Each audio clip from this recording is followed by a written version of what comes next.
Assalamu alaikum students. This is your instructor Muhammad Umar Khattak for the subject Project Management, and this is our 13th lecture. We'll be starting chapter 3, the Project Manager, and incidentally the topic of discussion is Project Manager. Project Manager. Before more progress can be made, a project manager, PM, must be appointed.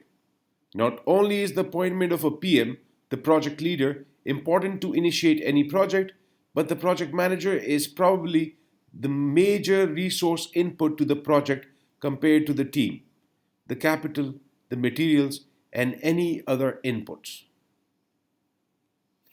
As the leader, this person will take responsibility for planning, implementing, and completing the project, beginning with the job of getting things started. And it usually starts with a meeting.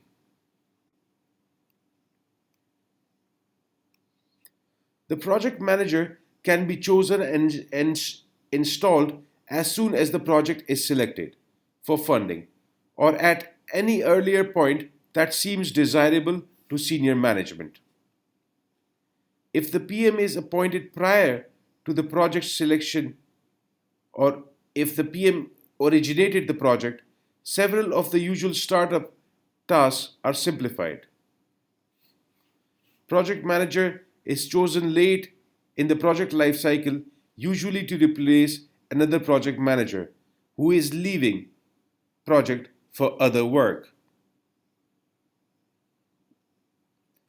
For example, a large agricultural products firm regularly uses a senior scientist as project manager until the project's technical problems are solved and the product has been tested. Then it replaces the scientist with a middle manager from the marketing side of the firm as marketing becomes the focal point of the project. This transition is difficult, and according to the firm's spokespeople, the results are sometimes unsatisfactory.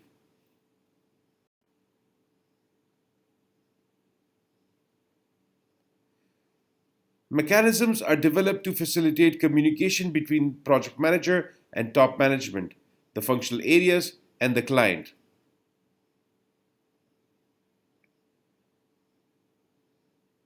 As plans develop still further, the project management manager holds meetings and briefings to ensure all those who will affect or be affected by the project are prepared in advance for demands they will have to meet as the project is implemented. Usually, a senior manager briefs the project manager on the project so that the project manager can understand where it fits in the general scheme of things in the parent organization and its priority relative to other projects in the system and to the routine work of the organization. The project manager first set of tasks is typically to prepare a preliminary budget and schedule, to help select people to serve on the project team, to get to know the client, either internal or external, to make sure that proper facilities are available, to ensure that any supplies required early in the project life are available when needed, and to take care of routine details necessary to get project moving. As people are added to the project, plans schedules are refined. The details of the managing the project through its entire life cycle are spelled out, even to the point of planning for project termination when the work is finally completed.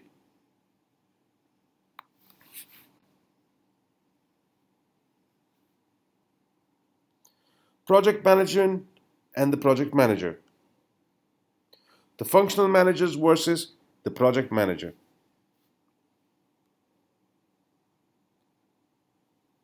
The best way to explain the unique role of project manager is to contrast it with that of a functional manager in charge of one of the firm's functional departments, such as marketing, engineering, or finance. Being specialists, they are analytically oriented and they know something of the details of each operation for which they are responsible.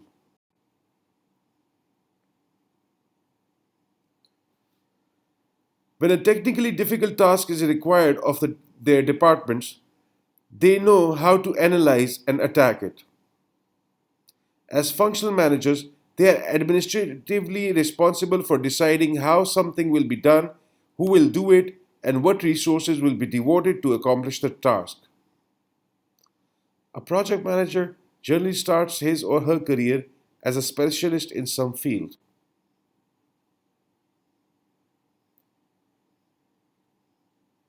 The project manager must now metamorphose from technical caterpillar into generalist butterfly. Project manager, new or experienced, must oversee many functional areas, each with its own specialists. Therefore, what is required is an ability to put many pieces of tasks together to form a coherent whole.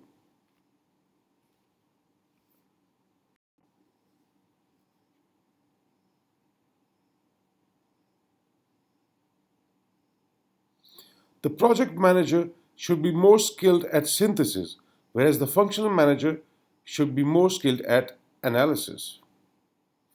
The functional manager uses the analytic approach and the project manager uses the system approach. The phrase system approach requires a short digression describing briefly what is meant by those words. A system can be defined as a set of interrelated components that accept inputs and produces outputs in a purposeful manner. This simple statement is a bit more complicated than it appears. First, the word purposeful restricts our attention to systems that involve humans in some way. Machines are not purposeful, people are. Second, the notion of inputs and output implies some boundary across with which the system inputs arrive and outputs depart. This boundary differentiates the system from its environment. Third, the nature of interrelationship between the components defines the structure of the system.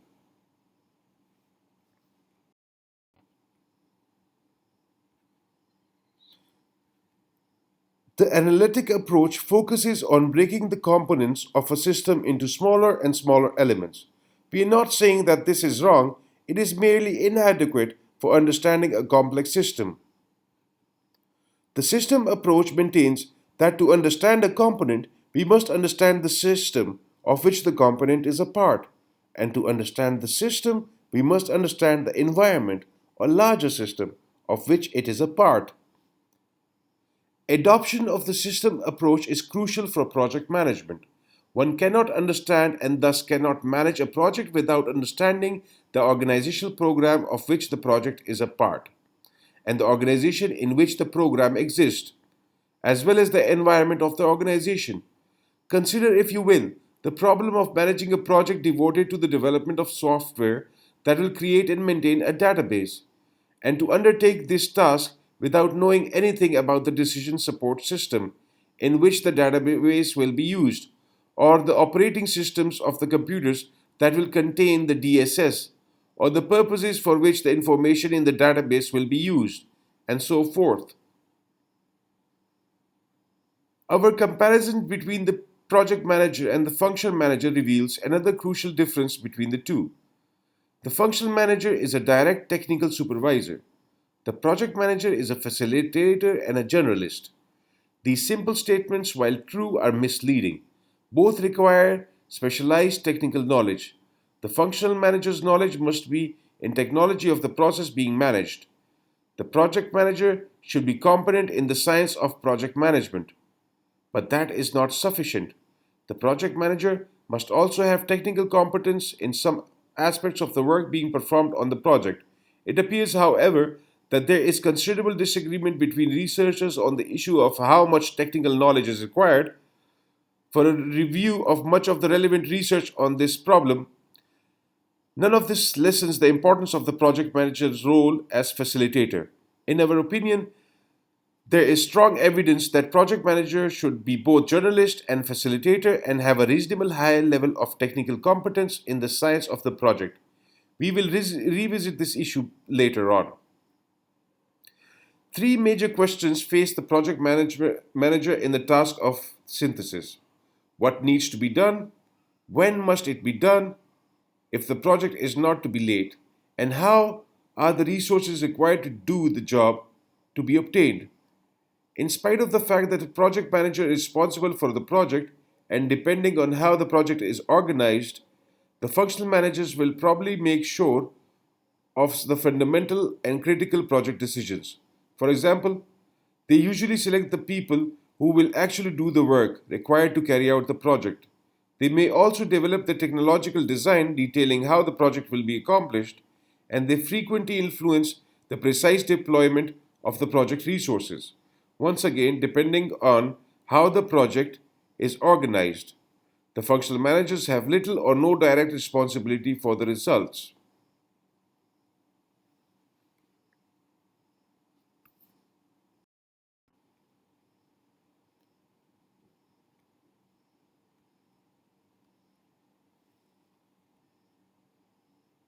Project responsibilities.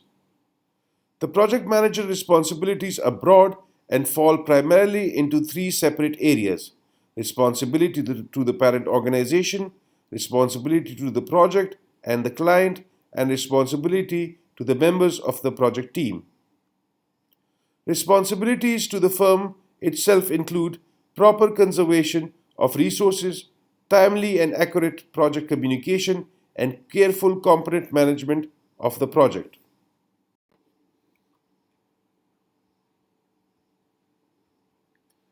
The project manager must sort out understanding from misunderstanding, soothe ruffled feathers, balance petty rivalries, and cater to the demands of the client. One should, of course, remember that none of these strenuous activities relieves the project manager of the responsibilities of keeping the project on time, within budget, and up to specifications.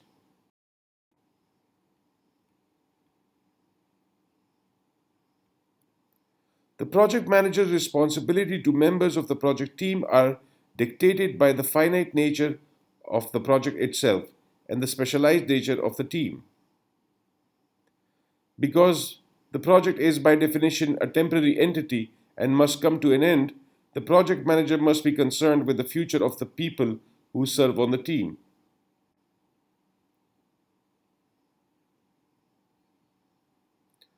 Project manager and its career paths. Many firms have a wide variety of types and sizes of projects in progress simultaneously.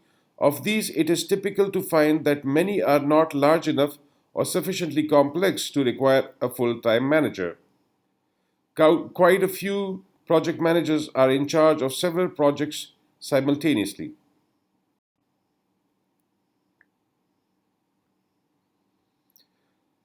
Who manages these projects? Where does the company find people competent to manage such a wide variety of projects? Although the percentage of project managers who are academically trained is increasing rapidly, many current project managers have no college level training in the field.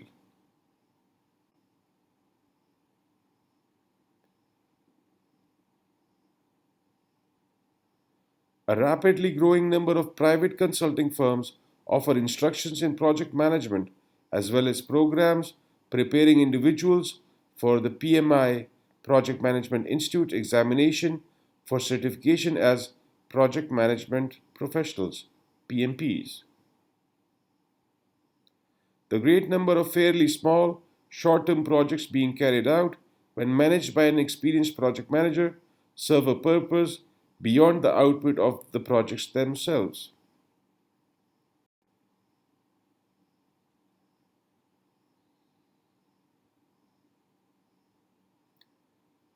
They provide an excellent training ground for new project managers who frequently begin their preparation with involvement in some major aspect of a small project. The skills and experiences gained from managing a project, even a small one, are scaled down version of what it is like to run a full-size organization.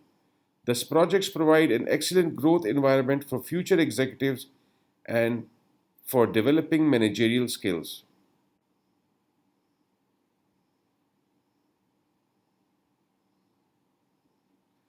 They provide an excellent training ground for new project managers who frequently begin their preparation with involvement in some major aspect of a small project. The skills and experiences gained from managing a project, even a small one, are scaled down versions of what it is like to run a small sized organization. These projects provide an excellent growth environment for future executive and for developing managerial skills.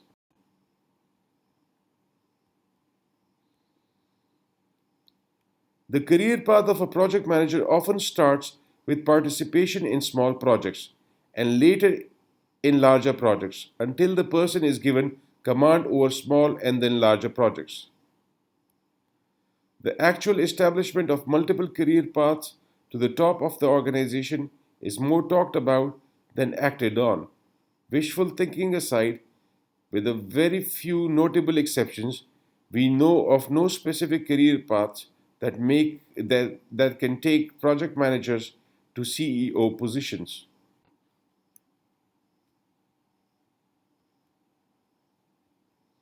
Experience as project manager is seen as mandatory or desirable step on the way up the corporate ladder.